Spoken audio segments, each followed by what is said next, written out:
yung AI function ng DJI Flip. Ang hand cuts dapat ganito, ayan o.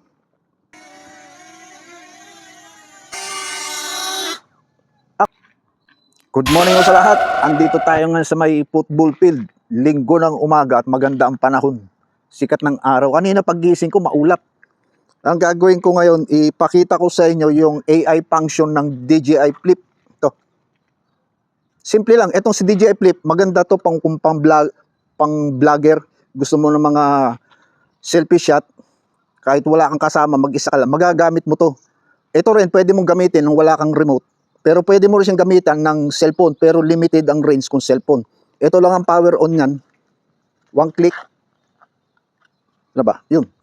Short, tapos long press. Ayan, mandar na siya. O, tama? Tumunog na.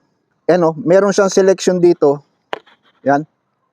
Yung sa AI function niya, yung mga follow, boomerang, helix, rocket, tsaka yung dolly zoom. Ito lang yan. Isang click, drone ang una niyang gagawin. Tingnan natin yung drone niya kung hanggang saan siya makakarating. 6 meters. 3,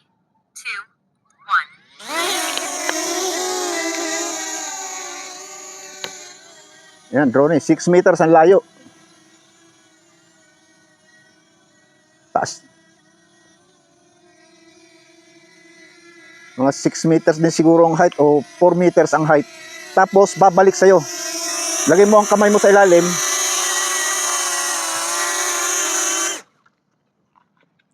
Ang hand cuts dapat ganito, ayan o. Ipitin mo siya ng ganun. Dapat nakaganon yung daliri mo. Eksakto dito. Baka dito ka lumusot. Nako, yari ang madaliri mo. Pwede din ganun, yung ibuka mo yung palad mo, kung malaki yung kamay mo. Malapad yung masasakop mo ng ganun, pero siguraduhin mong yung daliri mo hindi papasok sa mga grill, kundi sugat-sugat ka dyan.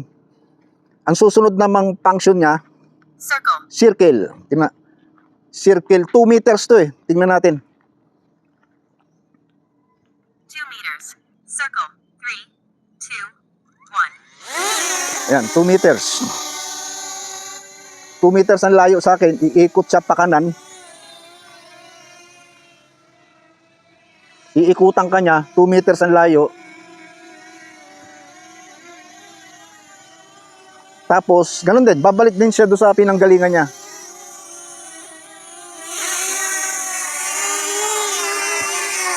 Abangan mo lang. Hintay mo muna siya bumaba. Bababa yan unti-unti. Ayan. Pwede mo na siyang saluhin. Ako ginagawa ko kasi, inaabangan ko na rito. Kasi kung minsan, masasalo mo na siya, tapos bigla siyang aangat, di maghihintay ka na naman. Kaya maganda, habang abangan mo na ng kamay sa taas, para kung sakaling bigla siyang umangat, maiipit mo na siya, hindi na siya lalayo. Kundi matatagalan ka. Ang susunod niya, rocket. Okay lang dito.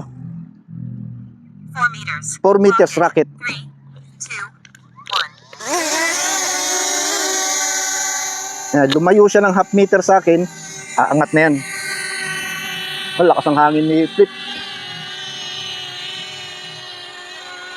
Habang umaangat siya, umiikot siya.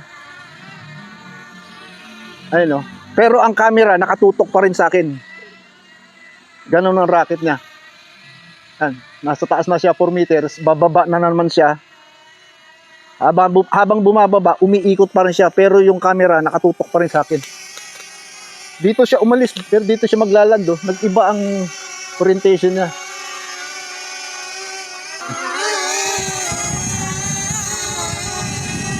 Dala ko ang subject niya eh.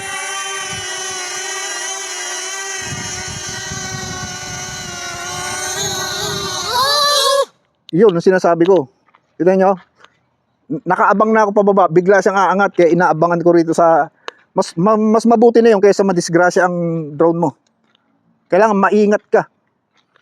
Susunod, spotlight. Ito yung spotlight, naka-steady lang siya.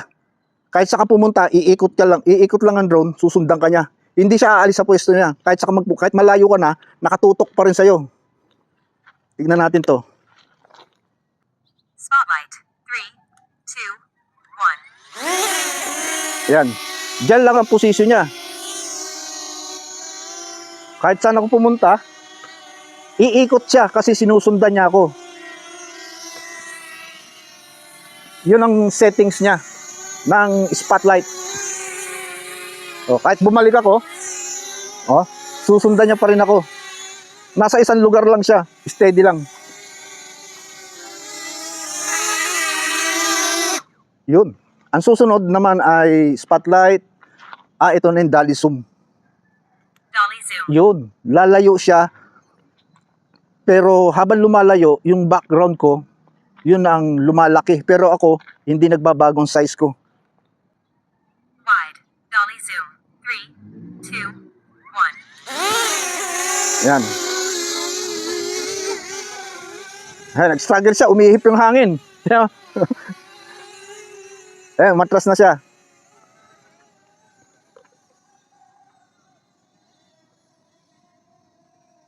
Tapos pabalik. Nakadali zoom pa rin siya kahit pabalik na siya. Babalik pa yan. Yun, oh. Tapos susunod palo. Medium. Follow. 3, 2, 1. Sa medium, yan ang height niya. Kasing taas lang, almost eye level ko. Pero ang distance niya, nasa 2 meters lang eh. Pag nasa low ang settings, mas mababa. Pag high naman, mataas siya. Siguro mga nasa 6 meters ang taas niya. Ito, mababa lang. Ito, susundan ka nito. Yung spotlight kasi steady lang siya. Pero pag palo, kahit saan ka pumunta, susundan ka niyan. Yan, lalayo ako. Susunod pa rin yan. Kahit di ko siya makita, alam ko nakasunod. Kasi yung ingay niya, constant, dinig na dinig ko pa rin siya. Yan ang palo.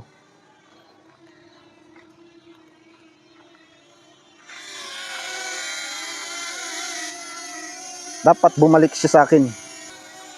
Tingnan natin. Mahangin, no? Lumalaban siya sa hangin. Yun.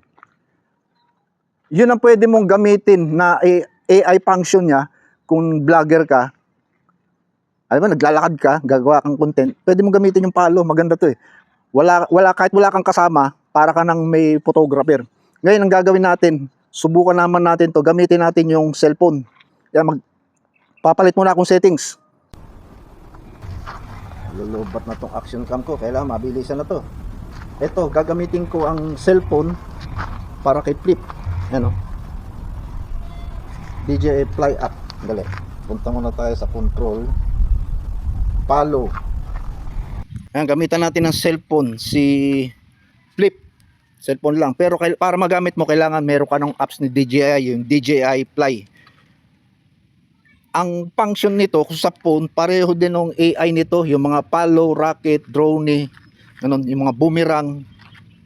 Hindi ko pala nagawa dito yung boomerang. Pero dito sa phone kasi, sa controller, meron dito. Subukan natin tong tignan natin ano ba ang drone circle, rocket, spotlight. Ano pa ba yung iba niya? Yung boomerang nga pala, ba't wala? Hindi ko nagagawin yung mga palo drone kasi nagawa na sa kanina. So ano lang tayo, manual control. Sa manual control tayo. Take off. Take off. Ayan. Tapos dito sa phone, naka horizontal ako. Pwede kong mag vertical. Ayan o, vertical. Tapos horizontal. Pero dahil YouTube tayo, mag widescreen tayo. Ayan. Ngayon, ang control mo ngayon yan, kagaya ito nakaharap. Kung paatrasin ko, dapat pag di mo sa gitna, i-slide mo para matras siya. Ayan. Nakita na ba? Hindi. Yun, dapat nandito sa sarapan ko. Ayun, no? Naga-ano siya na baba natin konti. Malakas ang hangin. Pawala-wala ang hangin eh. Pero sa weather forecast kasi mahangin daw talaga ngayon. Usog natin. Usog ka pa, Buboy. Baba. Oh, ayan oh. Uy, nag-beep siya kasi gumana yung obstacle sensor. Atlas tayo.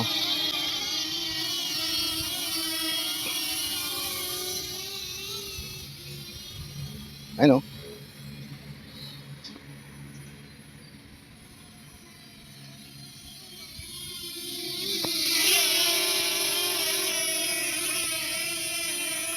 Baba natin. Tapos paikutin natin, ayan oh. Makukontrol mo talaga siya.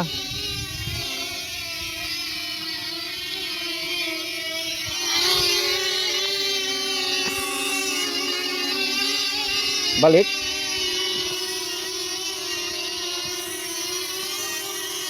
Atras. Abante.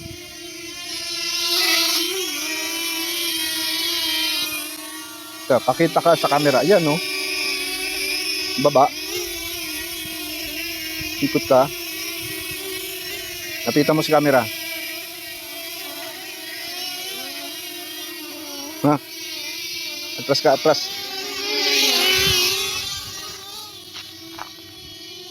%65% pa ang battery ko. Kaya pa.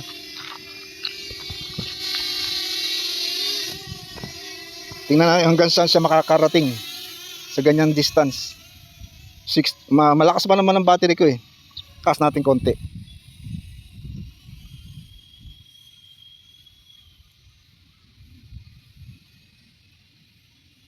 Mabagal lang siya oh. Mabagal lang speed. Max niya. flight distance reached. Ayan. 50 meters nga. Pabalikan na natin. Wala ba siyang RTH? Wala siyang RTH. Meron lang siya land. Pabalikan na natin.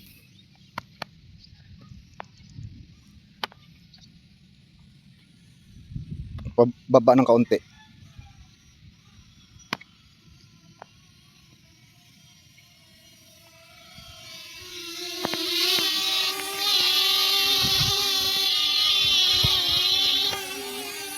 Yan.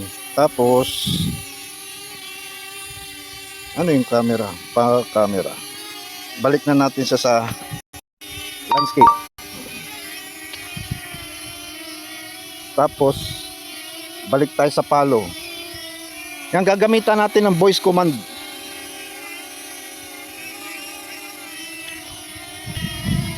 Hey fly, Here. droney. Droney. Yun. Obstacle sensing unavailable. Fly with caution. Kailan makita niya yung subject? Kasi ang kwan ng drone niya kung sino yung subject. Yan, tapos napabalik na siya. Malakas ang hangin sa taas oh. Nag-struggle siya eh.